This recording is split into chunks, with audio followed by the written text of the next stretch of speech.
श्री सद्गुरु महाराज की जय।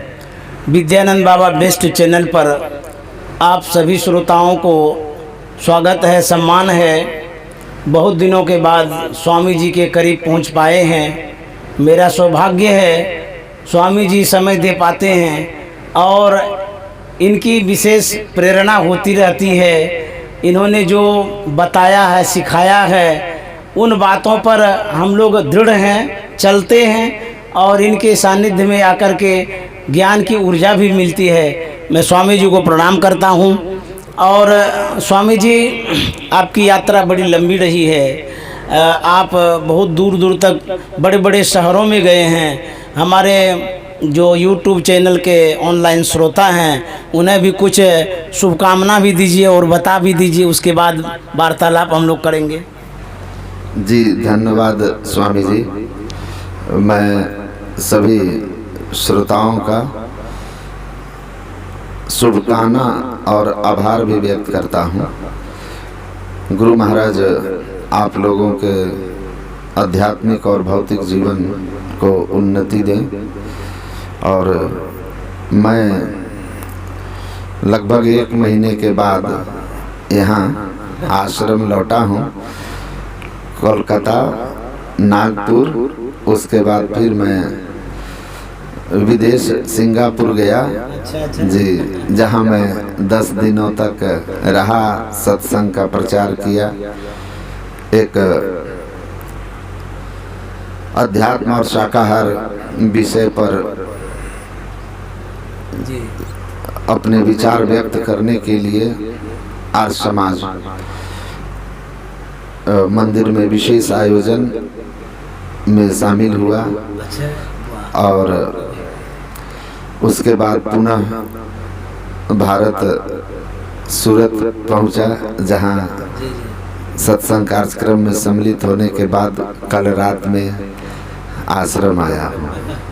और आज स्वामी जी से समय लेकर के हम लोग वार्तालाप करने के लिए एकत्रित हुए हैं। स्वामी जी, सबसे पहले मैं वार्तालाप पर थोड़ा सा चर्चा करना चाहता हूँ। ये जो संवाद कला है, एक दूसरे से जो हम लोग अपनी इच्छा को व्यक्त करते हैं, भावनाओं को व्यक्त करते हैं, जो विचार प्रकट करते हैं, यह एक कला है।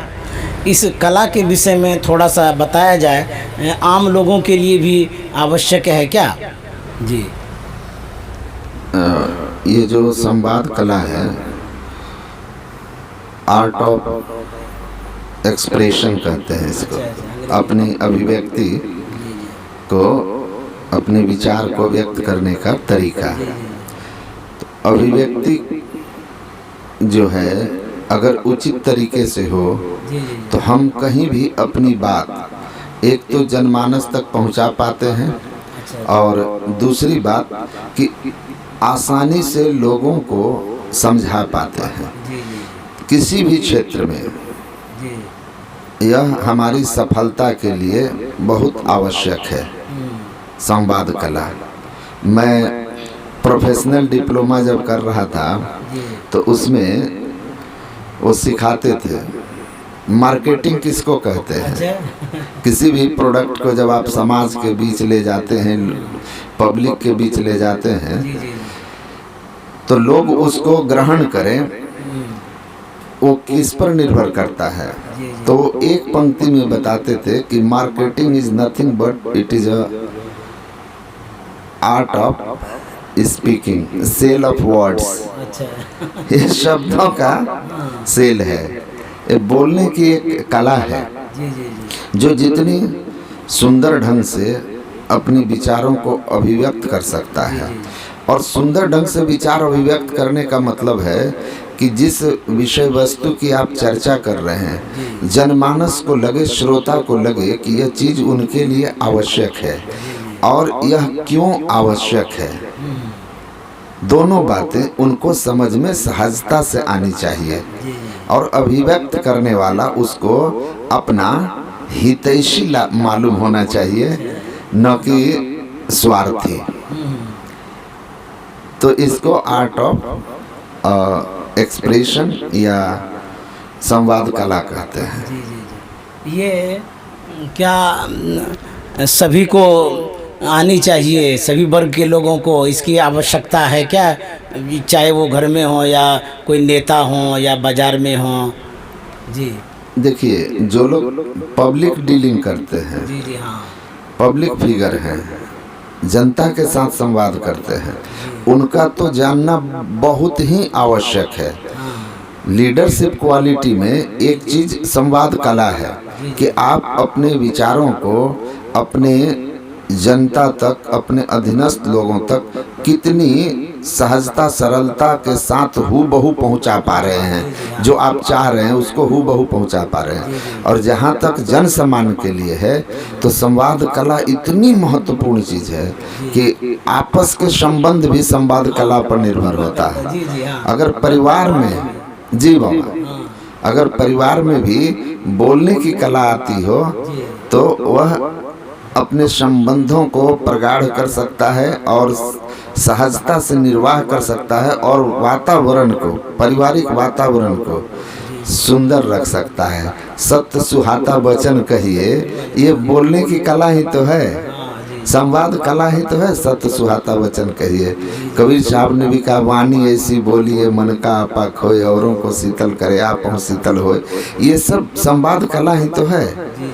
बस भाषा की समृद्धि और साथ ही साथ अभिव्यक्ति और उसमें जो एक्सप्रेशन हो, अभिव्यक्ति हो, वो जो पहले मैं बताया वो सब गुण होना चाहिए। ये सबके लिए जरूरी है, सबके लिए। तो ये जो संवाद की आवश्यकता है, स्वामी जी से जानना चाह रहे थे, इन्होंने बड़े ही अच्छे ढंग से हमें बताया। अब मैं कुछ जिज्ञासा लेकर के आया हूँ, स्वामी जी के सामने रखना चाहता हूँ। जैसे किसी ने पूछा, साधकों ने, कि जब मैं मानस जप करता हूँ, मानस ध्यान करता हूँ और भी क्रिया जो करता हूँ, क्या इसको एक साथ करें या अलग अलग करें? जब करता रहता हूँ तो कभी कभी दोनों करने लग जाता हूँ। इस विषय में स्पष्टीकरण किया जाए। जी स्वामी जी, बहुत सुंदर प्रश्न किए हैं। ये बहुत सारे साधकों की जिज्ञासा है और बहुत लोग पूछते भी हैं हमसे। तो मुझे ज्ञात है कि आप अच्छी तरह जानते हैं, लेकिन जनहित के लिए आपने यह सवाल किया है। तो यह जानना चाहिए कि हम जो अपने साधना करते हैं यह चित्तवृत्ति के सिमटाव का साधन है। तो हम पहले सबसे स्थूल क्रिया मानस जप करते हैं, मंत्र जप करते हैं। मंत्र जप में मन की जब थोड़ी स्थिरता होती है तो मानस ध्यान करते हैं, क्योंकि मानस जप से मानस ध्यान में जो सिमटाव है वो ज़्यादा होता है। तो सवाल था कि क्या दोनों एक साथ करना चाहिए? तो जी नहीं, दोनों अलग अलग करना चाहिए। इसलिए कि मन को हमको सिमटाव में लाना है, एकाग्र करना है। और इस तरह तो जप और मानस ध्यान, इसमें आपका मन दो जगह बंट जाता है। तो बंटवारा नहीं करना है ना, एकाग्र करना है। पीपर तरुतर ध्यान से धरई, जाप जग पाकर तर करई, आम छाह कर मानस पूजा। दोनों क्रिया अलग अलग करता है कि नहीं? किए है ना। मतलब दो अलग अलग क्रिया है, आपको एक साथ नहीं करना है।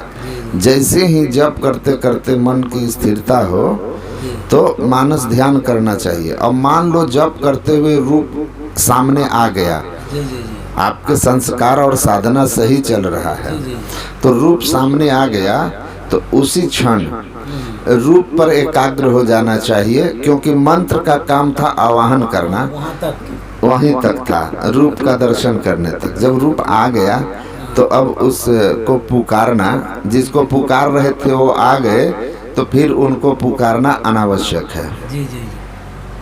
तो स्वामी जी ने कहा कि जब जप करते हैं तो जप ही करें, एकाग्रता बढ़ती है तो ध्यान करें, ध्यान और जप को मिलावे नहीं। स्वामी जी कुछ एक जिज्ञासा को बढ़ाते हुए मैं ये जानना चाह रहा था, गुरु महाराज ने जो मानस जप को लिया है, जप का अलग अलग वैसे प्रभाव होता है, तो मानस जप और जो वाचिक जप है, कुछ लोग वाचिक जप को भी मतलब लोगों में प्रचारित कर रहे हैं। इसकी क्या आवश्यकता है, कितना ज़रूरत है, कि मानस जप पर ही हम लोगों को रहना चाहिए, थोड़ा सा स्पष्ट करें। देखिए, जो वाचिक जप है उससे 10 गुना विशेष उपांशु है और उससे विशेष 10 गुना मानस है। मानस जप है। कहने का भाव है कि 100 बार अगर कोई मुंह से बोल बोल के गुरु मंत्र कहता है, आवाज दे करके राम राम करता है, और एक बार वह गुरु मंत्र मन में बोलता है, मन में, तो बराबर है, बराबर है। तो 100 गुना अधिक प्रभावकारी मानस जप है। इसीलिए संत मत में मानस जप करने के लिए कहा जाता है।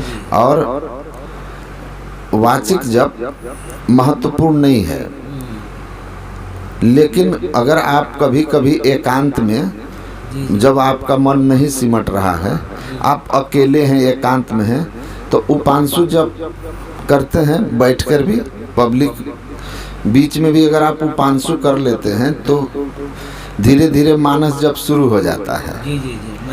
मन मन अपने आप हो जाता है। वाचिक जप मेरी जहाँ तक समझ है, और जो भी मैंने बात की पूज्यपाद आचार्य श्री से या पूज्य भगीरथ बाबा से, प्रमोद बाबा से और भी वरिष्ठ महात्माओं से, तो उनका कहना है कि हम लोगों को भी यह मंत्र को बोलना, अब बोल बोल के जपना उचित नहीं लगता है। नहीं इसका प्रचार करना, ऐसा नहीं करना चाहिए। गुरु मंत्र जो है वो गुप्त चीज है, इसकी गुरु शिष्य की परंपरा रही है। कुछ लोग दूसरे किसी महात्मा का कोई उदाहरण देते हैं, तो आपको जानना चाहिए कि आप संतमत में हैं और हम संतमत की बात करते हैं। तो जब हम बात संतमत की करेंगे तो संतमत के सिद्धांत में गुरु महाराज ने क्या कहा, अति पावन गुरु मंत्र मन ही मन जाप जपो, ये किसने लिखा है? सदगुरु महाराज ने लिखा है। दीक्षा के लेते समय भी कभी मैंने नहीं सुना कि कहा कि आप वाचिक जप कीजिएगा, कभी भी नहीं कहा गया, और ना मैंने किसी के दीक्षा में सुना। मैं तो दीक्षा प्रायः सबकी सुना हूँ, कभी गेट पर खड़ा रहकर गार्ड बनकर, तो कभी बोल कर कि हुजूर थोड़ा सा सुनेंगे। तो हमने तो सुना है सभी का, मैंने किसी से नहीं सुना कि वाचिक जप करना। मानस जप करने के लिए सब कहते हैं, कभी कभी बोलते हैं मन नहीं लगे तो उपांशु जप 1-2 मिनट करोगे तो अपने आप मानस जप होगा। ध्यान कंसंट्रेट करना है कि हमको मानस जप करना है। वाचिक जप की चर्चा संतमत में नहीं है। और वैसे भी साधक को समझना चाहिए कि 100 बार बोलेंगे और 1 बार मन में बोलेंगे, बराबर हो जाएगा, बराबर हो जाएगा। तो हम मन में अगर 100 बार बोल गए तो उधर कितना बार बोलेंगे? 100 गुना 100, आप सोच लीजिए तो 10,000 बार। जी। तो स्वामी जी ने स्पष्ट कर दिया कि गुरु महाराज ने जो हम लोगों को मानस जप बतलाया है और शास्त्र सिद्धि भी है और विशेष प्रभावकारी है, उसी पर हम लोग अटल रहे हैं, अचल रहे हैं। उस गुरु महाराज के ही सिद्धांतों के अनुसार, उनके विचारों का ही हम लोग पालन करें। ये हमारे मतलब धर्म में भी है, हम लोगों का कर्तव्य भी है। गुरु महाराज ने जो कहा है उसको करेंगे। आगे स्वामी जी एक जिज्ञासा है, ये मन क्या है, जबकि इसके विषय में कहा गया है कि मन उल्टे तब सूरत कहावे, और क्या यही चेतन है, यही सूरत है, यही आत्मा है? इस विषय में जानना चाहते हैं, मन के विषय में। जी, मन जो है यह एक सूक्ष्म इंद्री है। जी। अंतःकरण की 4 इंद्रियों मन बुद्धि चित्त अहंकार में मन सबसे स्थूलतर है और यह जड़ है। चेतन इसमें दूध में घी की तरह है, गुरु महाराज ने कहा है, दूध में घी की तरह मन में चेतन है। तो जहाँ जहाँ मन जाता है वहाँ स्वाभाविक रूप से सूरत या चेतन जाती है। तो इसलिए यह स्पष्ट जानना चाहिए कि मन जो है यह चेतन नहीं है, यह एक इंद्री है जो जड़ है, सूक्ष्म इंद्री है, जिसका काम है संकल्प विकल्प करना। और दूसरा कहा गया है कि मन उल्टे तब सूरत कहावे। जी बिल्कुल बता देता हूँ। महर्षि में ही दिनचर्या उपदेश के प्रश्नोत्तरी में इस विषय पर गुरु महाराज कहते हैं कि मन उलटे तो सूरत कहावे। मन उलटते ही सूरत नहीं बनता है। मन उलट करके अपने उत्पत्ति स्थान में जब पहुंचता है तब प्राण पुरुष आगे चले, कोई करत बखाना हो, वह प्राण पुरुष मन के खोल से जो मुक्त हुआ वह सूरत है। अर्थात मन उलटते सूरत नहीं होता, मन जाकर अपने उत्पत्ति स्थान कारण मंडल में जब लय होता है तब वहाँ से सूरत कहलाता है। तो मन का ही तो परिवर्तित रूप है। सूरत मन का परिवर्तन नहीं है। मन जड़ इंद्रिय है। मन जो है कारण मंडल से उत्पन्न हुआ है और चेतन जो है ईश्वर, वो किसका अंश है? ईश्वर अंश जीव अविनाशी, चेतन अमल सहज सुखराशि। तो इस अर्थ में वह नहीं है। लेकिन अब सर्व खलविंदम ब्रह्म की जब अवस्था होगी तब वो अलग बात है। लेकिन मन के साथ चेतन है, मन चेतन नहीं है। जी जी स्वामी जी बहुत अच्छा है। आगे इस वार्तालाप को बढ़ाते हुए एक मेरे मन में हुआ कि जब गुरु महाराज प्रचार प्रसार करते थे उस समय मंच पर कोई तस्वीर नहीं लगती थी। तस्वीर लगने की जो ये बात है ये कब से हुई है, कैसे हुई है, मेरे मन में था, जानना चाहते हैं। स्वामी जी स्पष्ट कर बतावा। जी, ये मैं पूज्यपाद आचार्य श्री से सवाल किया था। उन्होंने कहा कि परमाराध्य संत सदगुरु महाराज जब अस्वस्थ रहने लगे और उनका प्रचार में जाना कम हो गया तो वह अपनी जगह दूसरे शिष्य लोग को भेजने लगे, दीक्षा का आदेश भी कर दिए। तो गुरु महाराज का सिंहासन लगाकर गुरु महाराज की तस्वीर वहाँ पर लगकर लोग सत्संग करते थे।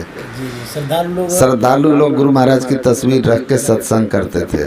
पूज्यपाद लोग भी जब जाते थे सत्संग में तो उस समय वह सिंहासन लगा रहता था, वो बगल में बैठ करके ही प्रवचन करते थे और दीक्षा में गुरु महाराज का ध्यान भी बताना होता था।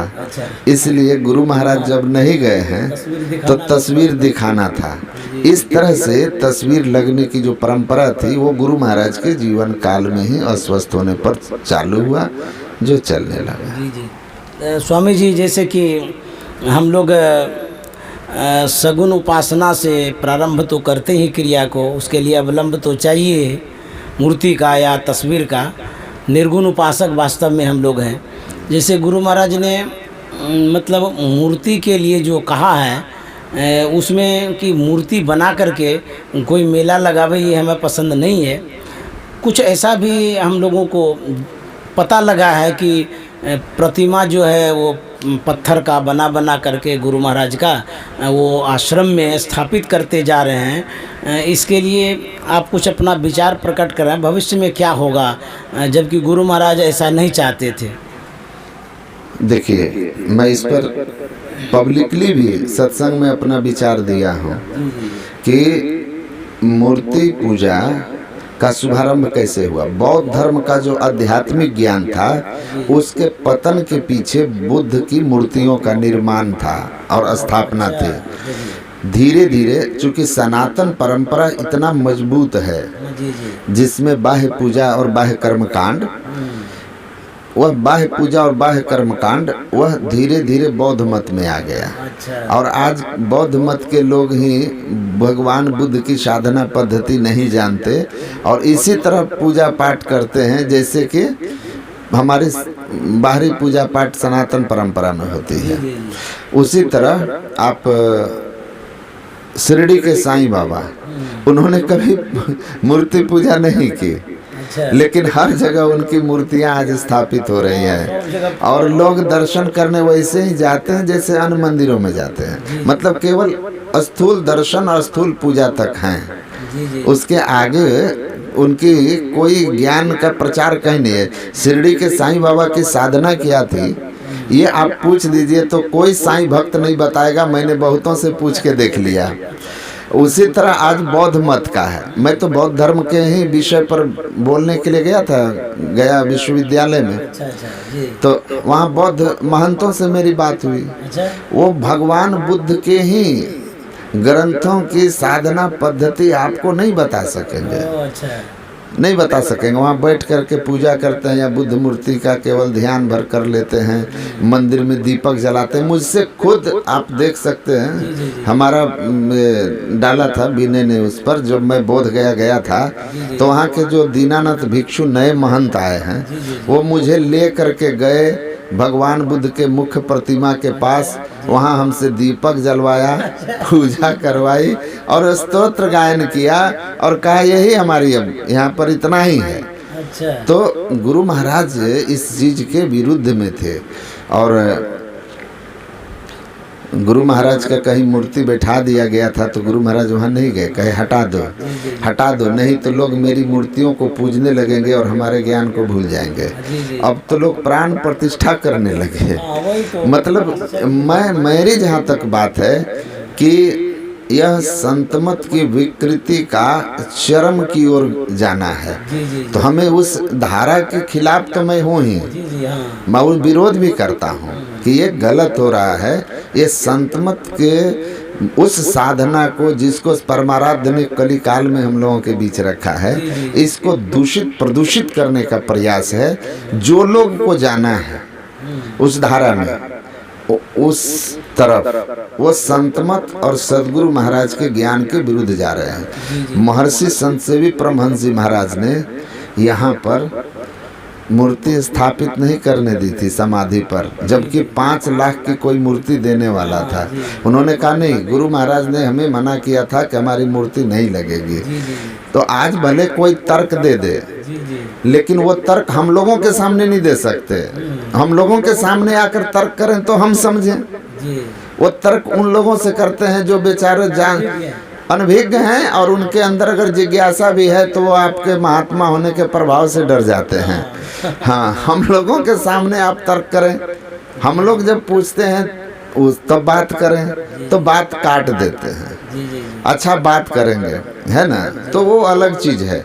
मेरी बस यही कहना है कि हम तो गुरु महाराज मूर्ति अपनी स्थापना के विरुद्ध थे और भगवान बुद्ध का उदाहरण देते थे कि अभी तुम हो तो करा ले रहे हो ध्यान, लेकिन आने वाली पीढ़ियां मूर्ति की पूजा करने लगेगी और हमारा ध्यान लुप्त हो जाएगा, साधना को भूल जाएंगे। स्वामी जी, कबीर मत में जो कहा जाता है, ऐसी घटनाएं हैं कि मतलब मूर्ति पूजा में जो बढ़ते जा रहे हैं लोग, हम लोगों के, तो कबीर मत में ये कहते हैं कि चलिए ध्यान करने के लिए। और ध्यान में स्वामी जी जानते होंगे, थोड़ा बताते हैं कि वो भोजन सिर्फ कराते हैं। जी, मैं स्वयं देखा हूँ। जी। ध्यान उनका मतलब होता है चूड़ा दही। कच्चा ध्यान, पक्का ध्यान। कच्चा ध्यान मतलब चूड़ा दही, पक्का ध्यान मतलब पूरी बुनिया सब्जी, और ध्यान कहीं है नहीं। तो ये चीज़ जो है ये उचित नहीं है। जबकि ध्यान को वो लोग इतना नीचे गिरा दिए कि ध्यान यही खाना पीना है। हम लोग भी तो इस तरह से यदि पूजा पाठ में लग जाएंगे तो ध्यान तो भूल ही जाएंगे। क्योंकि हमारी सनातन संस्कृति का जो स्थूल भाग है, कर्मकांड भाग है, वो इतना मजबूत है कि वह अपने आप में धीरे धीरे आत्मसात कर लेता है और उससे हमको इस शुद्ध आध्यात्मिक परंपरा है यह संत मत, ये वो परंपरा है जो मोक्ष का मार्ग है। तो विकृति का मार्ग अगर आप छोड़ देंगे ना तो कालांतर में वह प्रभाव खराब कर देता है। मैं तो इतना कहूँगा, और कहा भी, किसी को हिम्मत होनी चाहिए कि बौद्ध मठ में जाकर, अब बौद्धों के बीच मैंने कहा कि दुख होता है कि आज अगर भगवान बुद्ध आ जाएं तो जो संघर्ष उन्होंने बौद्ध उस समय के कर्मकांडी लोगों के विरुद्ध किया था, वो संघर्ष उनको अपने ही नाम पर चलने वाले बौद्ध मत के विरुद्ध करना पड़ेगा कि अरे तुम लोगों ने क्या किया, मैंने क्या किया और तुम लोगों ने क्या किया। जिसके विरोध में मैं खड़ा होकर के अध्यात्म की बात कही, निज तन की बात कही, तुमने उसको बहिर्पूजा बना दिया, वही कर दिया जिसके खिलाफ मैं खड़ा था। तो गुरु महाराज को भी लगता होगा कि इतना जल्दी कैसे ये लोग कहाँ से कहाँ चले गए। तो स्वामी जी हम ये कहना चाह रहे थे, गुरु महाराज ने तो हमें एक अवलंब दिया, जी, आधार दिया, सिद्धांत दिया। क्या हम जो प्रचारक हैं, जो अनुयायी हैं, उनके समझ में फेड हो रहा है क्या? गुरु महाराज के ज्ञान को समझ नहीं पा रहे? मैं दो बातें आपको कहूँगा इस पर, जो मेरी समझ है। जी। पहली बात कि अपने आप को संत मत की एक विशेष धारा में अलग पहचान बनाए रखने के लिए कुछ अलग होना है, जी, कुछ अलग होना है। एक दूसरी बात कि कहीं ना कहीं एक जिद्दपन है। भूल को आप अब अपना अहंकार मान लिए, अपने लिए एक सम्मान मान लिए। उससे पीछे हटना, आपको अपनी अज्ञानता को स्वीकार करना है। ये अज्ञानता है, ये अज्ञानता है, ये अज्ञानता है, विशुद्ध अज्ञानता है। जो लोग भी गुरु का जो सिद्धांत है तब तो उसे हट करके आप हैं। गुरु महाराज के सिद्धांत से बिल्कुल हट करके वे लोग हैं जो मूर्तियों को अपने मंदिरों में स्थापित करते हैं। और वे तमाम लोग जो ऐसे मंदिरों को और ऐसे प्रचारकों को बढ़ावा देते हैं, वे तमाम लोग वो गुरु महाराज के ज्ञान धारा में नहीं हैं। और मुझे लगता है उन पर गुरु महाराज की कृपा हट गई है, और ये कृपा जब हट गई है तो भगवान जाने। तो आने वाली जो पीढ़ियां हैं वो तो वर्तमान स्थिति को देख करके आगे बढ़ेगी।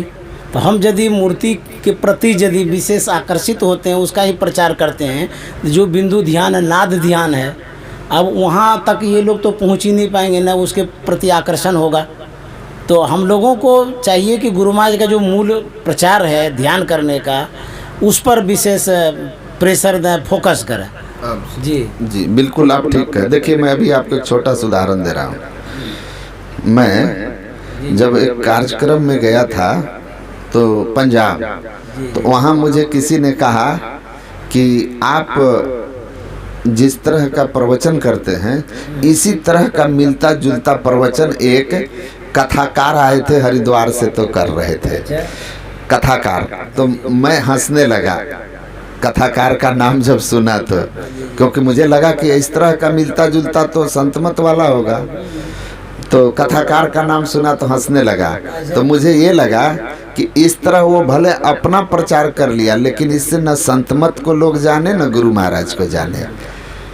जब तक आप संतमत का मंच लगाकर और संतमत की बात नहीं करेंगे तो संतमत का प्रचार नहीं होगा।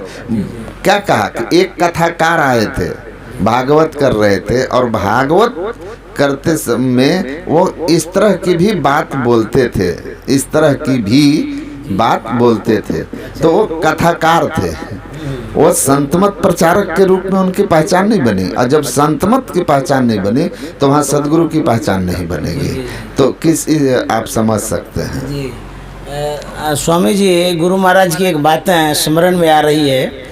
गुरु महाराज ने अपने प्रवचनों में कहा है, जहाँ ज्योति और नाद की बात ना हो उसे मैं नहीं मानता हूँ, इसको स्पष्ट किया जाए। जी, गुरु महाराज का यह स्पष्ट संदेश था कि जिस सत्संग में अंतर साधना की बात नहीं है, अंतर ज्योति और अंतरनाद की नहीं है, वह संतमत का सत्संग नहीं है, क्योंकि उसमें सरस्वती की गहराई नहीं है। ब्रह्म का निर्गुण स्वरूप की विवेचना कर उस तक पहुँचने का जो मार्ग है वह अंतर ज्योति और अंतरनाद है। तो जब वो नहीं है तो वो संतमत ही नहीं है, संतमत ही नहीं है। तो अब मैं क्या कहूँ, मैं तो बस इतना ही जानता हूँ कि जो भी इस तरह के लोग हैं वो अपने जो भी समझें या उनके समर्थक उनको जो समझें, लेकिन मेरी समझ में और जो संतमत के प्रबुद्ध लोगों से बातचीत मेरी होती है तो वो भी कहते हैं कि लगता है कि ये लोग भटक गए हैं, अच्छा। ये लोग भटक गए हैं। तो प्रचारक ही भटक गए हैं प्रबुद्ध सत्संगियों की नज़र में, और मेरी नज़र में भी ये भटके हुए लोग हैं स्वामी जी। मैं स्पष्ट बोलता हूँ कि भटके हुए लोग हैं। संत मत की समझ होकर अब फिर ना समझ हो जाना, ये कहीं ना कहीं गुरु महाराज की किसी कारण से कृपा का हट जाना है। अब आगे जी स्वामी जी, एक कबीर साहब की वाणी याद आ रही है। कबीर साहब ने जो कहा है, गुरु सीढ़ी ते उतरे शब्द बिहुना हो, ताको काल घसीटिए राख सके नहीं कोई। मैं समझना यही चाह रहा था कि गुरु सीढ़ी क्या है, कबीर साहब का कहने का क्या मतलब है? जी देखिए, गुरु सीढ़ी का एक तो अर्थ है जो शाब्दिक अर्थ है, जो सीधा अर्थ है कि गुरु के ज्ञान से जो अलग हो जाता है वह कभी भी गुरु के अंतर, तुम्हारे ज्योत स्वरूप तुम्हारे धुन रूपा, वहाँ तक नहीं जा सकता। दूसरी बात, गुरु सीढ़ी जो है सत सुकृत की सीढ़ी, ये दरिया साहब की वाणी में आता है। तो उस संबंध में पूज्यपाद महर्षि संत सेवी जी महाराज का एक जगह व्याख्या है, तो कहते हैं कि यहाँ पर जो सत सुकृत की सीढ़ी या गुरु की सीढ़ी जो होती है वह वास्तव में शब्द बिहुना हो जाएगा कब? जहाँ जाकर शब्द परखता है। तो जो अपने आप को हमेशा अंतर्मुखी करके रखता है वह शब्द से सूरत को संलग्न रखता है। जैसे काकभूसुंडी जी का निवास बताया गया है, जहाँ पर है वहाँ पर काम क्रोध लोभ मोह नहीं पहुँचते। तो सिमटी हुई सूरत वाला, अंतर्मुखी वृत्ति वाला, अर्थात जो अपने आप को बहिर्मुख से अंतर्मुख रखता है, 10वें द्वार पर केंद्रित रखता है, वही गुरु सीढ़ी पर चढ़ा हुआ शब्द को परखते रहता है। वहाँ से जो अपने वृत्ति को छोड़ दिया 10 इंद्रियों में फैलने के लिए, तो 10 द्वारिन भौच है ना, 10 द्वारिन वो में भव दुख सहु अपार, हाँ भव दुख सहु अपार जी। तो 9 द्वारिन 10 चार इंद्रिन में भव दुख सहु अपार, तो भव दुख सहता है। इसीलिए यहाँ पर सीढ़ी का अर्थ है अंतर्मुखी वृत्ति करके 10वें द्वार में केंद्रित रहना। तो स्वामी जी, इस क्रम में एक बात और भी आपसे स्पष्ट करना चाह रहे हैं। जैसे कि आजकल लोगों का जो स्वास्थ्य है विशेष खराब होते नज़र आता है। मैंने देखा था गुरुदेव महर्षि संत सेवी जी महाराज को, सवेरे वो एक्सरसाइज करते थे, व्यायाम करते थे, हाथ का, पैर का, गला का, सबका। हम लोगों में विशेष रूप से इस योगा का प्रचार नहीं करते हैं जो रामदेव स्वामी कर रहे हैं। तो इसकी आवश्यकता हो, कुछ योगा करना ज़रूरी हो, तो इस पर थोड़ा सा प्रकाश डाल दिया जाता कि लोगों का स्वास्थ्य बढ़िया रहे। जी देखिए, सबसे बड़ी बात है कि जब स्वस्थ रहेंगे तो साधन करेंगे। शरीर माध्यम खलु धर्म साधनम, सभी साधनों का माध्यम शरीर है। तो शरीर को स्वस्थ रखना हमारी जिम्मेवारी है। पतंजलि ने जो यम नियम आसन प्राणायाम कहा, तो कठिन कठिन आसन ना करें, लेकिन आप सूर्योदय के पहले जब ब्रह्म मुहूर्त में जग कर साधन करते हैं, फिर उसके बाद थोड़ा टहल लें, थोड़ा शारीरिक स्वास्थ्य के लिए थोड़ा व्यायाम कर लें, थोड़ा प्राणायाम कर लें। मैं तो स्वयं करता हूं और देखता हूं कि जब व्यस्तता के कारण छूटा तो वेट बढ़ने लगता है, और फिर जैसे दिनचर्या को ठीक कर लेता हूं, शरीर भी स्फूर्ति रहती है, स्वस्थ भी रहते हैं और साधना करने में मन भी लगता है। मैं ये कह रहा था कि जैसे कि हम लोग तो व्यक्तिगत कर लेते हैं जी, लेकिन आम लोगों के बीच में इस बात को नहीं रखते हैं कि योगा भी करना चाहिए। अच्छा, आगे से ख्याल रखेंगे और कहना चाहिए कि आप की दिनचर्या जो है, संत जी महाराज को मैंने देखा है करते, जी, लेकिन वो बताते नहीं थे किन्हीं को, हम जी और लोगों से भी नहीं सुन पाते हैं संत। हाँ, तो कहना है, थोड़ा कहेंगे कि आप थोड़ा आसन प्राणायाम भी कीजिए, शरीर को स्वस्थ रखिए, ध्यान रखेंगे हम आगे से। हम ठीक है, बहुत ज़रूरी है, स्वास्थ्य बढ़िया रहेगा तभी तो हम साधना करेंगे। आगे स्वामी जी, जैसे कि किसी के मन में वैराग्य हो जाता है, चाहे वो पुरुष हो या महिलाएं हों, किस कारण से होता है? संस्कारवश होता होगा या कुछ झंझट बस भी होता होगा। वो घर से वीरान जगह में, मंदिर मठों में जा कर के सोचते हैं कि हम साधना करेंगे, ध्यान करेंगे। तो वैराग्य क्या है? इसकी घर छोड़ करके जाना भी ज़रूरी है क्या? कुछ इस पर बताया जाए। जी। वैराग्य वास्तव में ईश्वर लोकेषु भोगेषु इच्छा रहित्यम इति वैराग्यम। वैराग्य वास्तव में भोगों की इच्छा से रहित हो जाना है, चाहे इस लोक का हो चाहे स्वर्ग का हो। तो वैराग्य मन की स्थिति है। पूज्यपाद महर्षि दल बहादुर बाबा कहते थे कि तन वैरागी है कि गृहस्थ है, यह महत्वपूर्ण नहीं है, मन वैरागी होना चाहिए। रे मन ऐसे कर सन्यासा। मतलब कहने का है कि आप साधना के लिए घर का वातावरण जरूर होना चाहिए, अनुकूल होना चाहिए साधना के लिए। जहाँ तक वैराग्य की बात है तो वैराग्य जो है वह गृह त्याग का नाम नहीं है। वैराग्य जो है मन से विषय की भोगेच्छा का त्याग का नाम है। मन की वृत्ति को, मतलब भोगों की ओर से निर्विषय की ओर होना, यही वैराग्य है। जब तक भोग इच्छा है तो बन के गए कल्पना उपजे तो दो कहाँ समावे। वन में गए वहाँ भी भोग इच्छा है तो परेशान होंगे। तो इसीलिए घर परिवार त्याग करके मोक्ष नहीं होता। मोक्ष घर में भी रह के होगा, बाहर भी होके रहेगा। भीतर से वैराग्य होना चाहिए बस।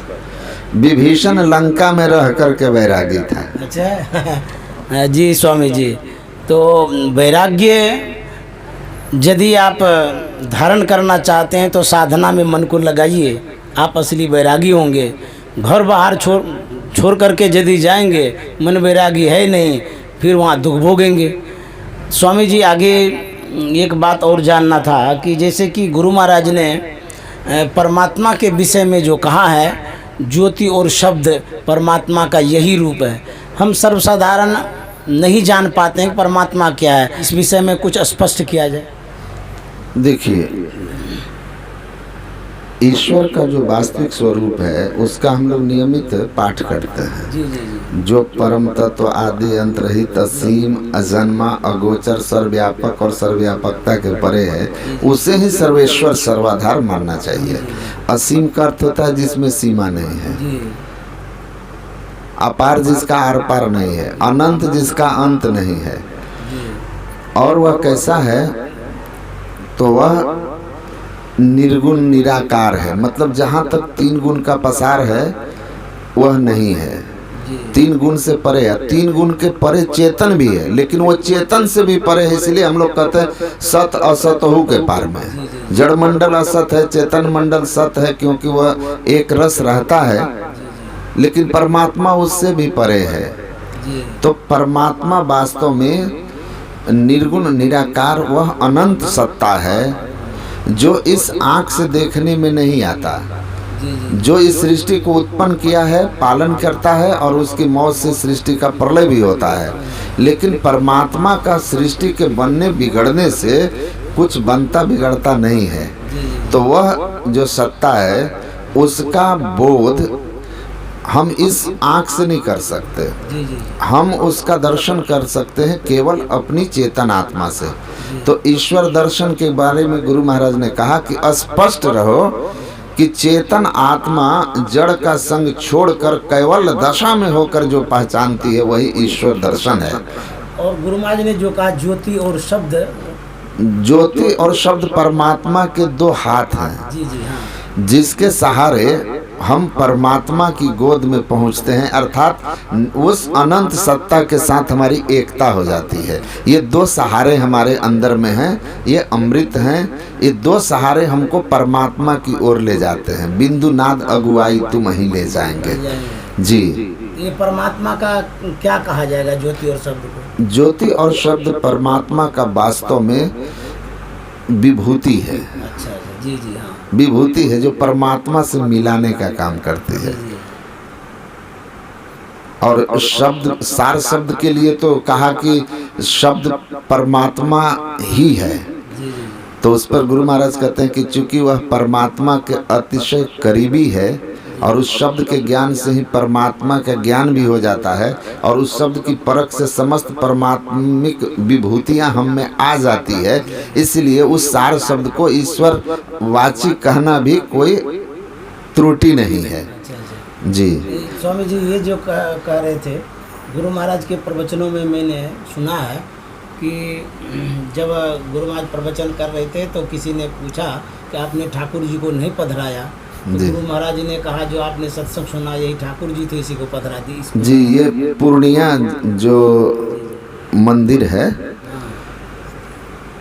पूर्णिया में मंदिर, मधुबनी मंदिर, उसी का उद्घाटन में अच्छा जी। गुरु महाराज जब गए थे तो वहीं पर एक पंडित जी ने कहा कि ठाकुर जी की यहाँ पर स्थापना नहीं हुई और भंडारा शुरू हो गया।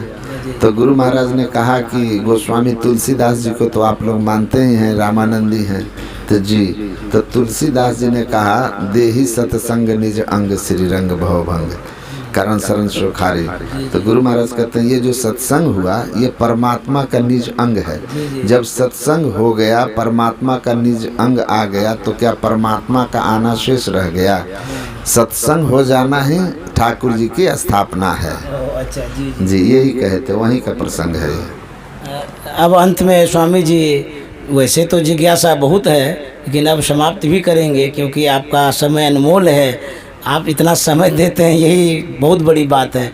अंत में यही कहना चाह रहे थे कि जैसे आज पूरा विश्व अशांत है, लड़ाई करने में सब लगे हुए हैं, हम लोग शांति का प्रचार प्रसार करते हैं, इसमें हम लोगों को क्या संदेश दे सकते हैं शांति के लिए?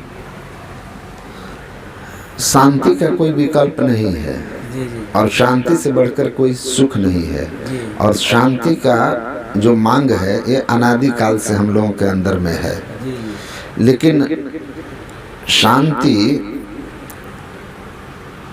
हमारे अंदर की वस्तु है, इसलिए जब तक हम अपने अंदर की ओर नहीं चलेंगे, अंतर्मुखी वृत्ति वाला नहीं बनेंगे, तब तक जीवन में शांति नहीं आएगी। बाकी जो भी इस तरह के आप देख रहे हैं व्यवस्था, सभी जो संसार में चल रहा है, ये इस व्यवस्था का कारण अज्ञानता और कुछ लोगों के अहंकार का, मान संपत्ति धन के पीछे और अपना वर्चस्व दिखाने की लड़ाई है।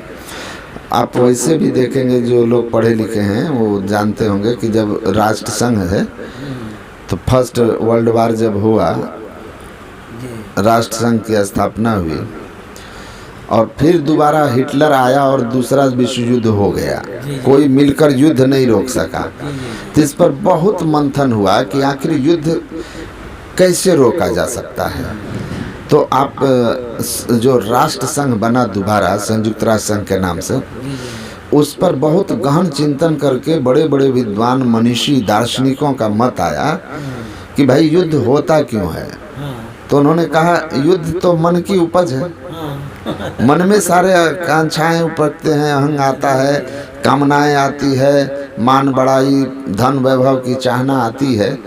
तो उन लोगों ने कहा कि ये सब खेला मन का है, आप लाख को कोशिश कर लोगे लेकिन आप युद्ध रोक नहीं पाओगे। युद्ध को रोकना है तो आपके मनुष्य के मन को बदलना होगा। तो संयुक्त राष्ट्र संघ का जो चार्टर बना उसमें यह अंकित किया हुआ है कि वार first takes place in the mind of man, then it appears in the external world. For the peace and prosperity of world, we have to change the mind of man.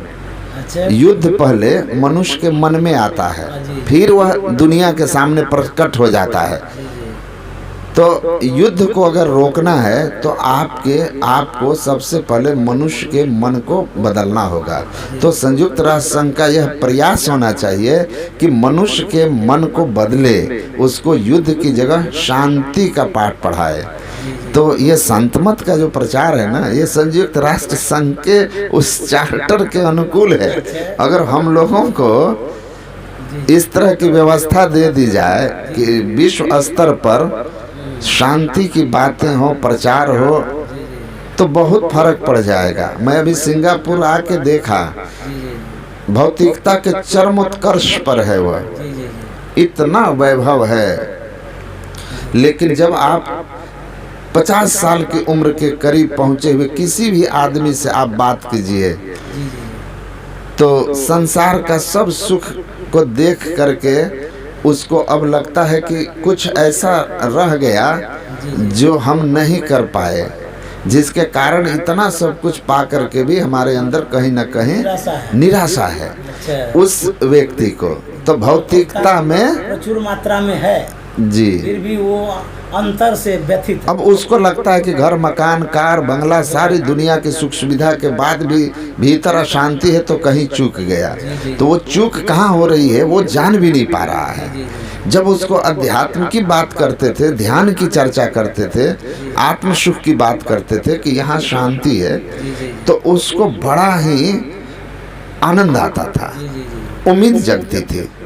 तो ये तो मैं महसूस किया कि अध्यात्म को जो देश बहुत आगे बढ़ चुके हैं भौतिकता में, वहाँ आध्यात्मिकता की बात अगर 50 वर्ष से ऊपर के लोगों से आप करें या 50 के आसपास के लोगों से करें, तो उनको सहज समझ में आता है और वो स्वीकार भी कर लेते हैं, स्वीकार भी करते हैं कि ये हमारे लिए आवश्यक है, यही ज्ञान हमारे लिए कल्याण का ज्ञान है। और यही ज्ञान से हम चूके हुए हैं, इसीलिए सब व्यवस्थाओं के बीच भी हम अशांत हैं। और वहाँ जाकर हमको ये पूरा विश्वास हो गया कि मास फागुन मस्त हो के किए बहुत बनाओ हो, ऊंचे महलन जड़ित मनगढ़ सुख तबहु न पाओ हो, कुल भल अरु रूप भल अरु तिरिया भल पायो, सही सुख तबहु ना मिले बिन ध्यान के सपनों को। गुरु महाराज का यह वाणी वहाँ पर घर घर में है, प्रत्यक्ष की सब कुछ है और शांति नहीं है, भीतर सा शांति है। तो उनको समझाना बड़ा आसान है, बस केवल उनके साथ हमारा संवाद ठीक ढंग से हो तो वो बहुत जल्दी इस पक्ष इसको अपना लेंगे, क्योंकि अब उधर से उकताए हुए हैं। स्वामी जी, गुरु महाराज की एक वाणी याद आ रही है। गुरु महाराज ने कहा कि मैं देश के जड़ को मजबूत कर रहा हूँ, इस विषय को स्पष्ट किया जाए।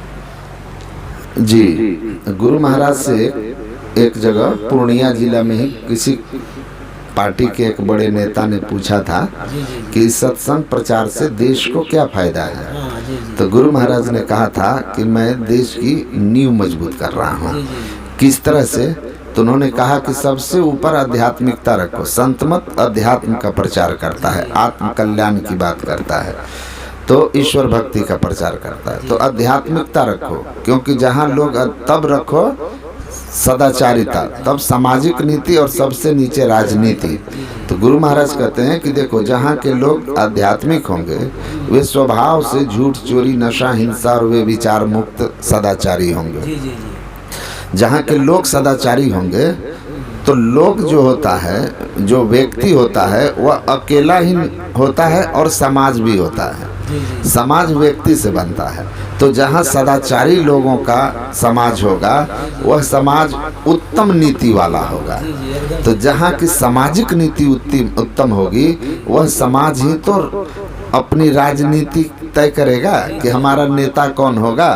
तो उत्तम सामाजिक नीति वाला समाज अपने बीच से उत्तम श्रेष्ठ सदाचारी व्यक्ति का चयन करेगा, जो इस देश की ईमानदारी से सेवा करके देश को सही दिशा देगा।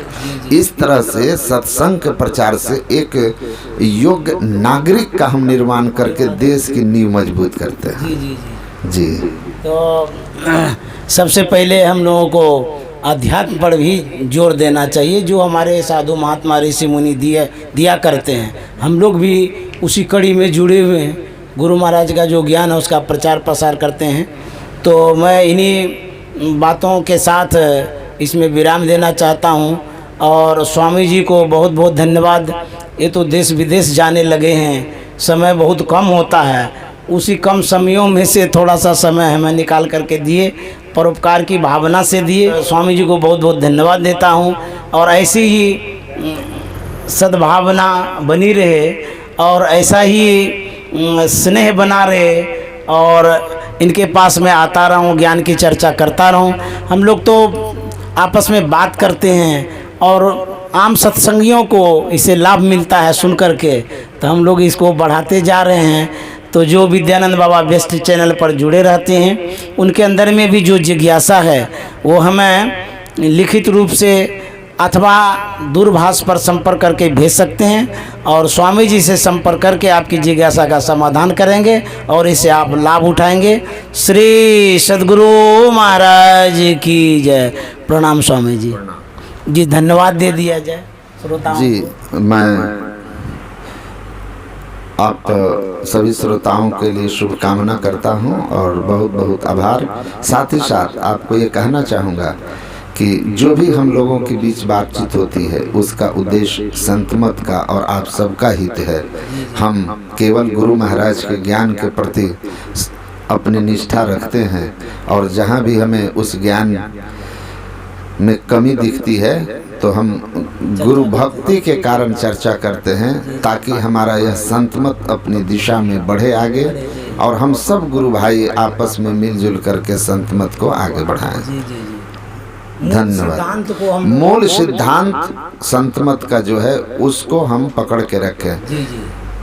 हमें यही प्रयास करना और हम इसीलिए चाहते हैं कि आप लोगों के बीच किसी तरह का संशय हो उसका निवारण हो और इसी दिशा में यह द बेस्ट जो विद्यानंद बाबा का चैनल है, यह बेस्ट एफर्ट है, इनका प्रयास है जो इन्होंने इस तरह से एक नई व्यवस्था लेकर आया और एक साधक के प्रश्न से बहुतों के समाधान करते हैं।